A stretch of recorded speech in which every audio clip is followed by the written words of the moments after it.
Novak will call the green flag here.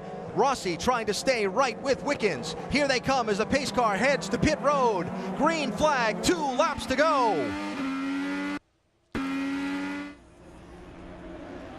Rossi's close enough. Looking, turn 1. He slides, there's contact. Wickens spins. Bourdais goes through.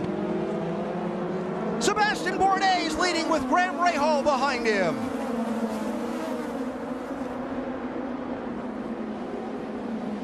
Hinchcliffe inside of Rossi.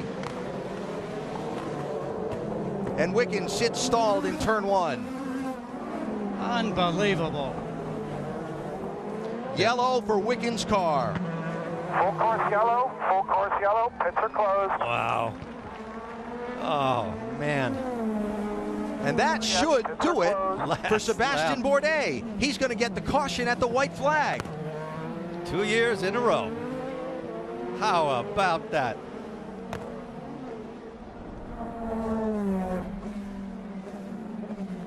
Wow. Recovering from that accident, coming back here. It's such an eventful race and winning it again.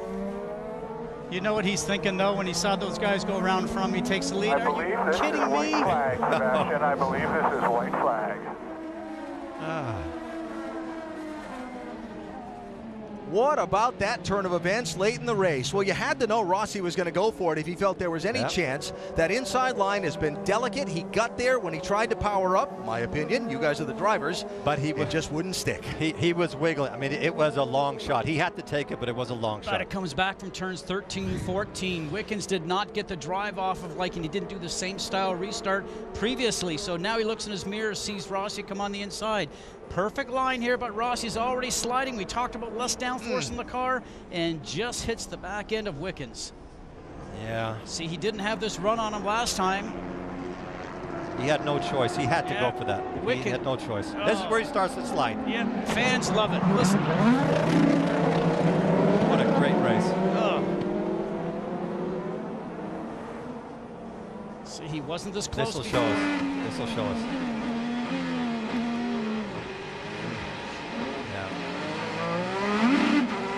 Now, I'll say that the stewards are reviewing the contact between the 6 and 27. What purpose? Well, it doesn't do 6 any good. Who cares? Because Rossi's going to finish in 4th, and they could penalize him deeper into the grid. But they can't give him back. They can't give Wickens back the win, no. Yes.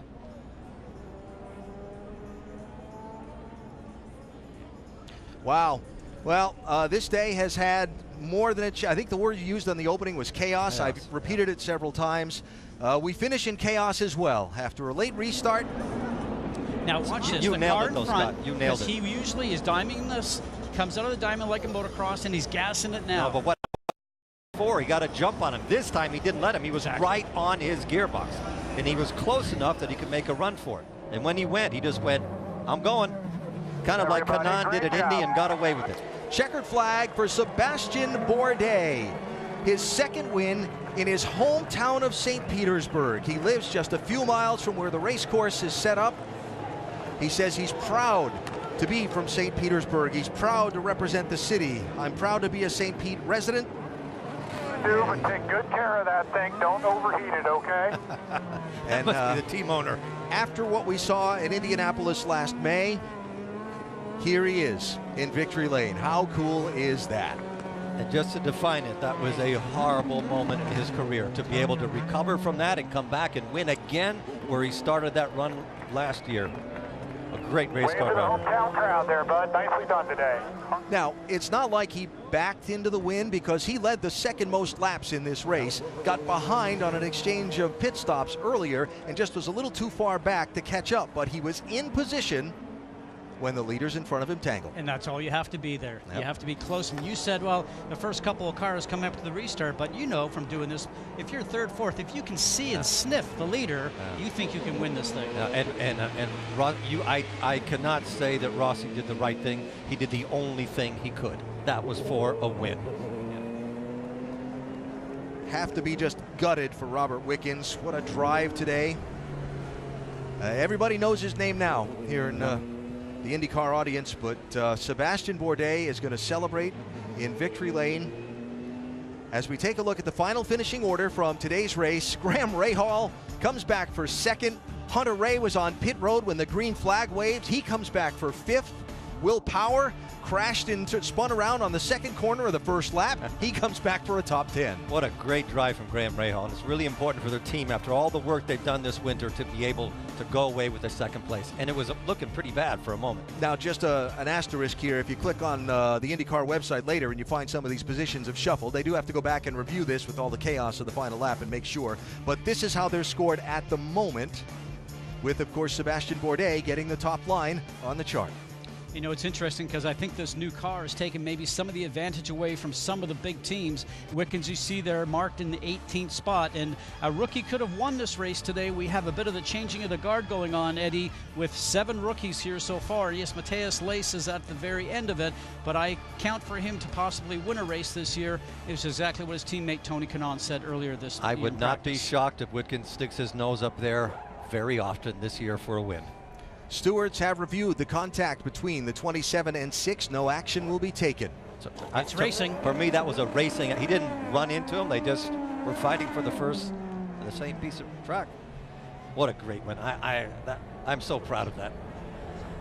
You spend time in the hospital. You know what it's like. Yep. Sitting in a hospital bed when somebody else is driving a race car. Well, when we saw him crash at Indianapolis, I was just concerned about his existence. Yeah. That was such a hard impact. Really worried for him. And then, honestly, at his age, I thought he might even think about retirement, but he's come back stronger. Congratulations from Scott Dixon. A lot of camaraderie in IndyCar. Coming up to basketball momentarily, NBA countdown, and then, of course, the Warriors and the Timberwolves on the way momentarily here on ABC. But we want to hear from the winner. You can, I think, see the emotion and the exhaustion that's been taken out of him by, no doubt, a quick thought of where things were back in May and where they are now in victory lane.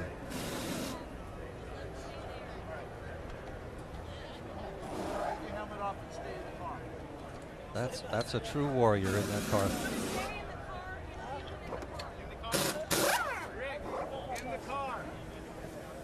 I think Seb wants a minute to just rest after that hard-fought day. Is that his dad? That's great to see.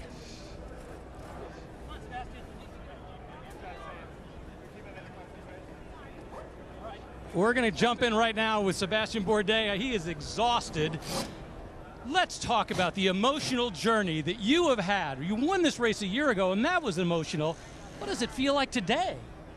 Well, this one is emotional because we had to overcome a few bumps and rolls and a ball of fire and a few broken bones to come back in this victory circle. So yeah, I couldn't be any happier for the whole Delcon Racing, Vassar Sullivan and Sealmaster and everybody on board and all the boys. I mean, they worked so hard. It's a tiny group, but you know they worked their tails off, and we didn't have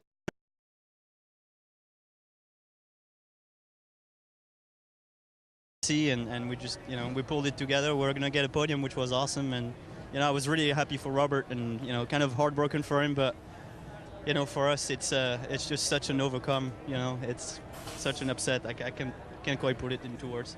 After the accident at Indy, there were a lot of people that questioned not whether you would come back, but if you should come back. You right off the bat said you were going to, but there has to be a moment when you thought about it. No, not really. When I got the verdict of what was broken and that it was going to, you know, heal pretty well, and it was never a question in my mind whether I should continue or stop. And guess I'm glad I did continue. Sebastian Bourdais, for the second year in a row, uses strategy and a little luck to win the race here in St. Petersburg. Wow, that's all I can say. Wow, what a day here at St. Pete. What a debut for the new 2018 Verizon IndyCar Series machine. And that, the late restart and the contact racing for the win that sent Sebastian Bourdais through from third into victory lane. After this short break, NBA Countdown presented by Straight Talk Wireless. So long from St. Pete. Bourdais the winner.